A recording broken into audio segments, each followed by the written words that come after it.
你好，这是你定做的那个《星际争霸战》那个光剑的音效的模组哈。那你说按键什么都是你要自己按，那我还是就是做一个给你参考，因为我怕你接线会接错。那这一颗就是没有接线的 IC，那你回去就自己接。那现在这一颗我帮你接线接好了，那你如果要用自己的按键，你只要把线剪掉，接你的按键就可以了。哦，那喇叭一样，喇叭就是接8欧姆0.5瓦的喇叭就可以直接推动啊。如果功率太大的喇叭就要接放大电路。哦，这个喇叭也是接的。如果说你不想用这个喇叭，你也把它剪掉，接你自己的喇叭就可以了。那这个电池盒这里有个开关 on off， 你电池装上去之后，记得要切到 on 这边，就是它才会有电出去。那这个就是我跟你讲的，就是说要切换，就是拿来当你的那个开关，就是切 on 或是切 off 的开关。那现在就是开关往那个红线的地方切，啊，往红线的这个方向切，这个代表是关，现在是就代表现在是关掉，啊，那现在关掉这个按键都没有作用。那现在把这个开关往那个不是红线的那个方向切，好，切过去。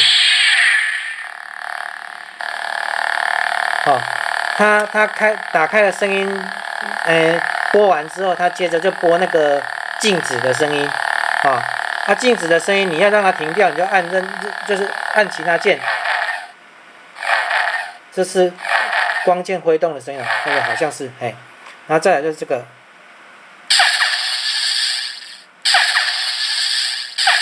这个是攻击，就是攻击的声音了哈。另外一个按键就是也是一样是静止的声音，好，你按下去之后，它就会一直播，不会停，它直到你按其他按键，它就停掉了。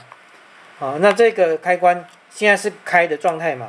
那你说关掉的时候想要播放那个关掉的声音，它就停掉了，就没有声音了，其他按键也不会有作用。那打开一样，打开之后就是开启的声音，然后再接着就接那个静止的声音。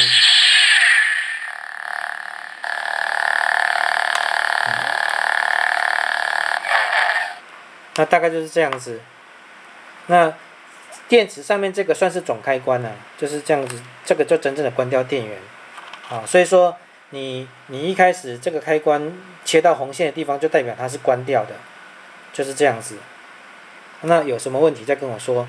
那我会附一张那个电路图，那个图上面有讲说那个接电源的地方，像这电池盒接到 IC 的这两条线，一个红的，一个黑的。红线是正的那一个接点要特别注意。你等一下你要看到你那个图上面，它有讲说哪个地方要怎么焊，那你要留意一下，这样就可以了。好，那我今天就会寄给你，谢谢。